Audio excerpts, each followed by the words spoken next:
I didn't mean to notice her. That's the part one keep replaying, like it just happened by accident. Like looking with some reflex I didn't control. The laundromat wasn't the kind of place where anything started. It smelled like detergent and overheated metal. Tuesday nights were always empty, just the hum of machines and that one flickering fluorescent light near the change machine. I'd go late on purpose. Fewer people, less eye contact. That's when I first saw her. She was standing by the folding table, sleeves rolled to her elbows, pressing down on a stack of warm towels like she was smoothing out something heavier than fabric. Mid-40s, maybe older. Not trying to look younger. No loud perfume. No dramatic entrance. Just there. I remember noticing her hands first. Not in a weird way. Just steady. Careful. A thin silver ring on her right hand. Not a wedding ring. I looked twice to be sure, then immediately pretended I hadn't. I pushed my clothes into the dryer and tried not to look again. She looked anyway. "You're using too much detergent," she said without turning around. I blinked. "What?" She nodded toward the soap in my hand. "Half of that would have done it." I stared at the bottle like it had betrayed me. "Right? Yeah. I just guess I don't measure." There was a pause. Then a small smile. Not teasing. Not warm either. Just noticing. "You'll learn." That should have been the end of it. But the next Tuesday, she was there again. Same time. Same machine in the corner. Like we'd both signed some silent agreement. I told myself it was coincidence. People do laundry on Tuesdays. That's normal. By the third week, she nodded at me like we were familiar. "You're improving," she said, glancing at the detergent cap. I looked down at it like I'd passed a test. "Trying to." She folded a shirt slowly, smoothing the collar with her thumbs. I watched the way she pressed the fabric flat, focused like it mattered. "You live around here?" she asked. "Up the street. Basement apartment." She hummed. "Temporary." "Yeah." The machine buzzed. I didn't move. Neither did she. I don't know when it shifted from noticing her to waiting for her. Maybe it was the way she remembered small things. "You changed your detergent," she said one night. I shrugged. "Thought I'd take your advice." She nodded like that meant more than it should. At home, I'd scroll through my phone longer than I needed to. Open a message. Type something. Delete it. Not to her. We hadn't crossed that line. Just to people who didn't really ask how I was anymore. I'd think about the way she leaned against the table when she got tired. The way her hair slipped forward and she'd tuck it behind her ear without looking in a mirror. It wasn't dramatic. I wasn't obsessed. I just noticed. One night the rain started hard, sudden. The roof rattled like it might cave in. The laundromat door jammed when I tried to leave. I pushed. It didn't budge. She walked over quietly. "Here," she said, pressing her hand above mine on the handle. Close enough that I felt the warmth of her wrist. We pushed together. The door opened. Neither of us stepped out. She looked at me then. Not quick. Not polite. Just steady. "You're what, 25?" she asked. 26. She exhaled softly. Not disappointed. Just calculating. "Too young," she said, almost to herself. "For what?" I asked. Her mouth twitched like she'd almost say it. The rain slowed. She stepped outside first, then paused under the awning.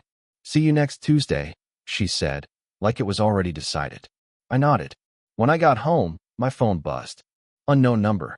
"Don't use that much detergent. And don't look at me like that." I stared at the message longer than I should have, because I didn't remember giving her my number. I didn't text back that night. I typed 3 different replies. Deleted all of them. Settled for staring at the ceiling instead.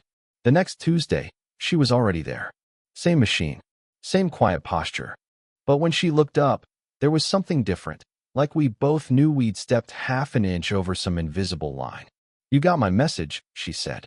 I nodded. I did. And I shrugged, trying to look unaffected. "Guess I'll measure better." Her mouth curved, but her eyes searched my face a second longer than necessary. "You didn't have my number," I said carefully. She folded a towel. "It's on your rental form." "Right. Of course it was." "Landlady." The word landed heavier than it had before. We'd met properly months ago when I moved in. Quick handshake in the hallway. Keys passed between us. She'd looked tired that day. Polite. Distant. I hadn't thought about her again until the laundromat started feeling less like a chore and more like a checkpoint in my week. You shouldn't text tenants after midnight, I said, attempting a joke. I shouldn't, she agreed. No smile. The machines hummed. A sock thumped against metal. She brought a thermos that night, poured tea into the lid, and held it out toward me without asking. Our fingers brushed when I took it. Not dramatic. Just skin against skin. You don't have to. I started. It's chamomile, she said. You look like you don't sleep. I almost laughed at that. Instead, I stared into the steam rising between us. Just work, I said. Late shifts. That's not what I meant. Silence stretched. I folded a shirt I didn't need to fold yet. She leaned back against the table. I was married for 19 years, she said suddenly, like she'd been holding it in. You don't talk to someone for 19 years and then just stop. I didn't know where to look, so I watched her hands instead, how they pressed into the metal edge of the table. Divorced? I asked. She nodded. 2 years. Kids? 1. College. I did the math without meaning to. The space between our ages felt sharper now. Real. Not just implied. You're closer to her age than mine, she said quietly, like she'd read my mind. I know. Another silence. This one heavier. I imagined what it would look like from outside. A 26-year-old tenant standing too close to his mid-40s landlady in a half-empty laundromat. It didn't look romantic. It looked questionable. Temporary. Like a mistake people make when they're lonely. You ever think? I started, then stopped. What? That maybe some people meet at the wrong time. She didn't answer right away. She poured herself more tea, though the lid was already full. Timing isn't wrong, she said finally. People just want different things. And what do you want? That slipped out before I could stop it. Her eyes lifted to mine. Not playful. Not soft. Peace, she said. I want peace. The dryer buzzed again. I didn't move. When I stood to grab my clothes, she reached out, almost absently, and brushed lint from my shoulder. It was nothing. A small, practical gesture. But her fingers lingered half a second too long. I don't know why that moment stayed with me. Maybe because it felt like someone finally saw me. The next week, she wasn't there. I told myself it didn't matter. People had schedules. Lives. I loaded my clothes slower than usual, glancing at the door every time it creaked open. It stayed closed. I checked my phone twice. Nothing. Halfway through the wash cycle, the door finally pushed open, but it wasn't her. It was Mrs. Hahn from 2 houses down. The one who liked to talk about parking and young people these days. She squinted at me like she was trying to place where I belonged. You live in Clara's building, don't you? She asked. Clara. Hearing her name out loud felt strange. Too public. Yeah, I said. She's had a hard couple of years, Mrs. Hahn continued, lowering her voice without actually lowering it. Divorce does that. I nodded, unsure why my chest felt tight. You boys should be careful, she added with a thin smile. People talk. I didn't ask what that meant. When Mrs. Hahn left, the laundromat felt smaller. The hum louder. Like the walls had leaned in. Clara came 10 minutes later. She stopped short when she saw me. Just a flicker. Then composure. You started without me, she said lightly. I almost said I didn't know we had a schedule. Instead, I shrugged. You were busy. I was. A beat. My daughter called. Something in her tone made it clear that was both good and complicated. She chose a machine farther from mine this time. Not the corner one. Farther. I noticed. Of course I did. We didn't sit together. She didn't bring tea. I folded my arms, unfolded them, watched the spin cycle, pretended I wasn't measuring the distance between us. You don't have to do that, I said finally. Do what? Act like last week didn't happen. She pressed the start button harder than necessary. Nothing happened. The words landed flat. Too rehearsed. I stepped closer before I could think better of it. Not touching. Just inside the space that felt safe. You pulled away. I corrected myself. From what? Her jaw tightened. From forgetting. Forgetting what? That you're 26. She finally looked at me. That I'm not. Silence. The dryer thumped in uneven beats behind us. I don't need you to fix something in your life, she said quietly. Or to feel needed. That's not. You don't know what it is yet. Her voice wasn't sharp. Just tired. You think this is intensity. Or connection. But it might just be proximity. That stung more than it should have. I imagined packing my things. Imagined her relief. Imagined running into her in the hallway like strangers again. You think I don't know what I feel? I asked. She hesitated. Just enough. That's what scares me, she admitted. Her machine buzzed. She didn't move to open it. Neither did I. We stood there, too close now. Close enough to feel warmth. Close enough that if either of us leaned, her hand lifted like she might touch my face. Stopped halfway. Shifted instead to smooth down the collar of my shirt. You should date someone who doesn't make you overthink, she murmured. Maybe I don't want easy. Her fingers lingered at my collarbone. The air between us changed. Slower. Heavier. She looked at my mouth. I didn't move. Didn't breathe. For a second. Just one. It felt like the world narrowed to that inch of space. Then the door swung open, and she stepped back. It happened on a Thursday. Not Tuesday. Not the laundromat. Not our usual rhythm. I came home earlier than expected and found her in the front yard, crouched near the flower bed with a pair of gardening gloves on. The sun was low, the kind that makes everything look softer than it is. She glanced up when she heard the gate. You're early, she said. So are you. She huffed lightly. I live here. I dropped my bag by the steps. Need help? She hesitated, then nodded toward the small shovel beside her. Just clearing out what didn't survive winter. I knelt across from her. The dirt was dry on top, damp underneath. We worked without talking at first. Pulling weeds. Loosening soil. Our hands brushing accidentally, then not so accidentally. A car slowed down as it passed. I noticed. So did she. You don't have to do this, she said quietly. It's just dirt. That's not what I meant. I kept my eyes on the ground. Mrs. Hahn thinks people talk. She exhaled through her nose. Mrs. Hahn thinks a lot of things. But she's not wrong, is she? There it was. The thing we kept circling. She sat back on her heels and pulled off one glove. Her fingers were lined with soil, small crescents of dirt under her nails. You went on a date last night, she said. It wasn't a question. I blinked. How do you? I saw you leave. A beat. You looked hopeful. I wasn't. You don't have to lie. I'm not. She looked away toward the street. She seemed your age. The word seemed carried more weight than it should have. You were watching. I asked gently. Silence. That was answer enough. I didn't feel anything, I said. Not like. I stopped myself. Not like what? She asked, too calm. I swallowed. My hands were dirty. My heart louder than it should have been for something so small. Not like here, I said finally. Her shoulders stiffened. This isn't. She paused, choosing words carefully. You don't even know what this is. I know I look for you. That landed between us. She closed her eyes briefly. Just a second. Like she was steadying herself. I was married at 23, she said. I didn't look for anyone. I just said yes. Built a life around it. Woke up one day and realized I'd disappeared inside it. I listened. Didn't interrupt. I don't want to disappear again, she continued. And I don't want to be someone's rebellion. Or lesson. Or story they tell about the older woman who, you're not a lesson. I cut in, sharper than I meant to. She looked at me then. Really looked. You think you're choosing me, she said softly. But what if you're just choosing intensity? And what if I'm not? The air shifted.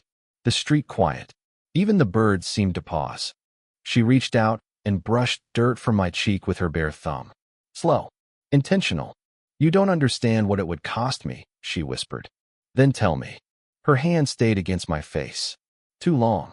Her thumb slid slightly, tracing the edge of my jaw. I felt her breath, warm, uneven. If I let this go any further, she began. She didn't finish. Her eyes dropped to my mouth again. And this time, neither of us stepped back. What are we doing? She didn't kiss me. That's what I told myself the next morning. She didn't kiss me. She stepped back. Not abruptly. Not dramatic. Just a small shift of weight. A hand falling from my face like it had somewhere else to be. We shouldn't, she said. And then she went inside. No slammed door. No tears. Just the soft click of the lock. The next Tuesday, I didn't go to the laundromat. I did my laundry in the basement sink like an idiot. Hung shirts over chairs. Told myself I was proving something. Space. Maturity.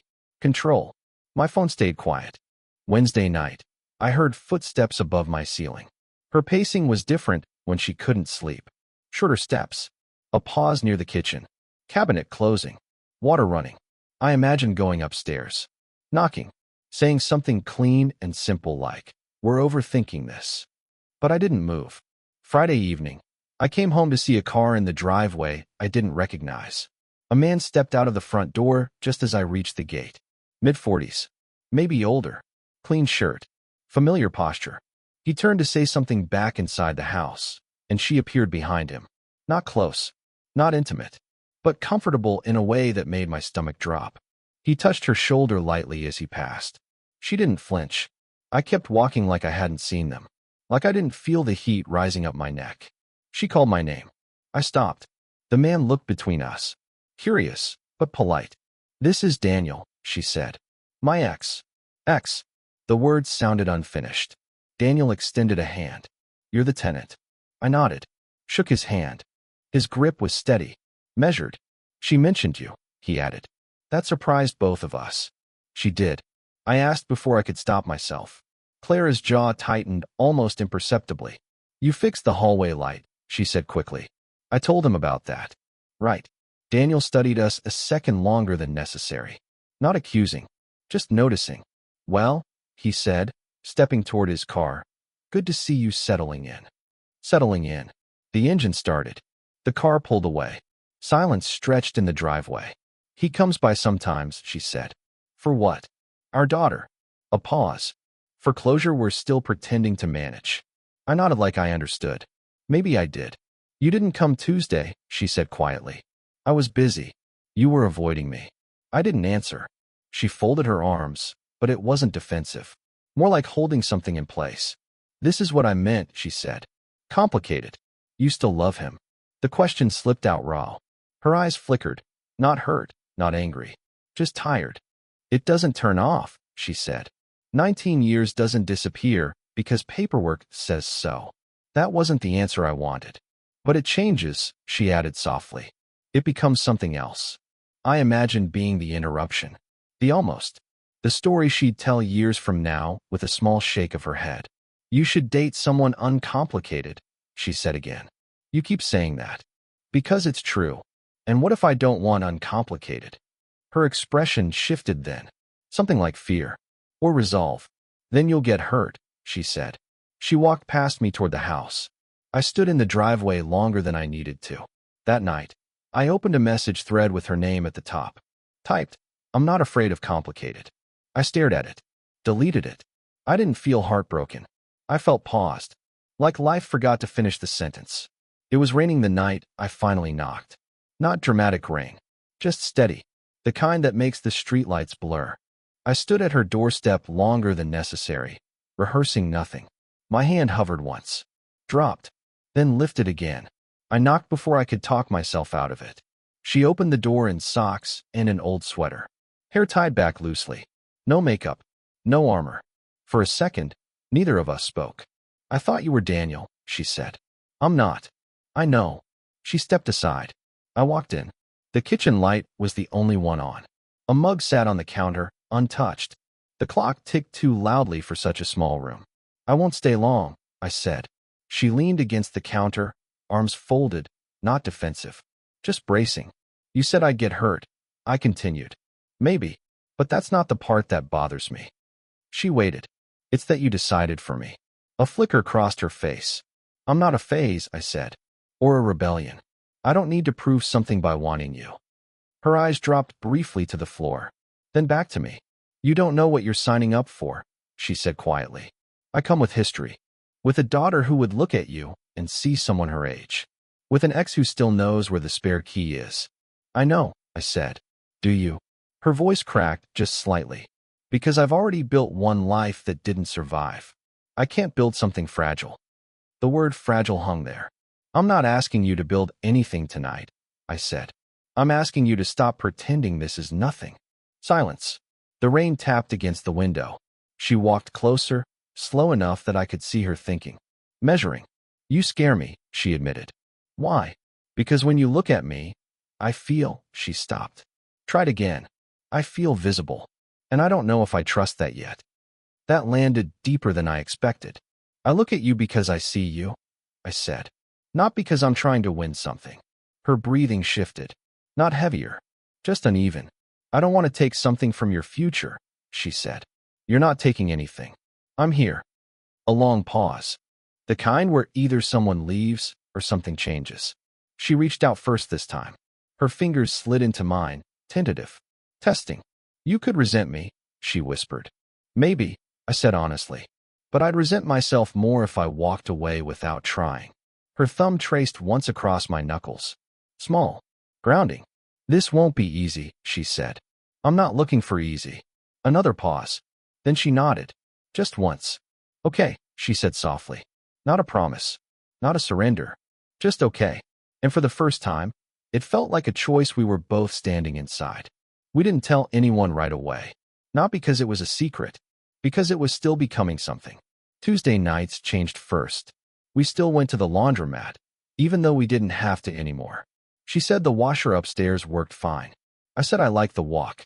The truth was simpler. That place had seen us before we knew what we were. She brought the thermos again. Chamomile for her. Black coffee for me. Even at 8:47 p.m. Even though she said it would ruin my sleep. You never listen, she'd murmur. I measure detergent now, I'd reply. Small jokes. Worn in. People still looked sometimes. Mrs. Hahn especially. But looking stopped feeling like accusation and started feeling like background noise. We weren't hiding. We just weren't explaining. Her daughter visited in the spring. That was harder. I offered to stay out. She shook her head. You live here, she said. The introduction was simple. Careful. Her daughter studied me the way people do when they're recalculating something. There were no scenes. Just a long conversation at the kitchen table and a door that closed softly later that night. Clara cried after. Not because it went badly. Because it didn't. I didn't think I'd get to have this, she admitted, sitting on the edge of her bed. Have what? I asked. She looked at me like I should know. Another beginning. Time did what it always does. It normalized us. I started fixing things around the house without being asked. She stopped pretending she didn't like when I stayed upstairs longer than necessary. We learned each other's quiet. Her pacing changed at night. Fewer restless laps across the ceiling. Sometimes we'd sit on the small bench outside the building after dinner, watching cars pass. Not talking much. One evening she leaned her head against my shoulder and said, You don't feel early anymore. I smiled. You don't feel fragile. She huffed softly. I was never fragile. I know. There were still moments, flashes of doubt, the occasional comment from someone who didn't understand. The age gap didn't disappear. Her history didn't evaporate. My impatience didn't magically mature overnight. But we stopped treating those things like warnings. They became context. On our 1-year mark, though we didn't call it that, we ended up at the laundromat again because the upstairs washer actually did break. The fluorescent light still flickered. She folded towels the same careful way. I washed her hands like I had that first night. You're staring, she said. I know. She walked over, close enough that the hum of the machines blurred behind her. Too young. I asked quietly. She shook her head. Just right, she said. Not in a dramatic way. Not like a line. Just a conclusion she'd tested and decided on. When we stepped out under the awning, the air smelled like rain again. Different year. Same street. She slipped her hand into mine without looking down. No audience. No announcement. Just two people who almost walked away and didn't. Sometimes I think about that first text. Don't use that much detergent. And don't look at me like that. I still look at her like that. And now she doesn't look away. Did this story stay with you? What kind of quiet, real love stories do you want to hear next?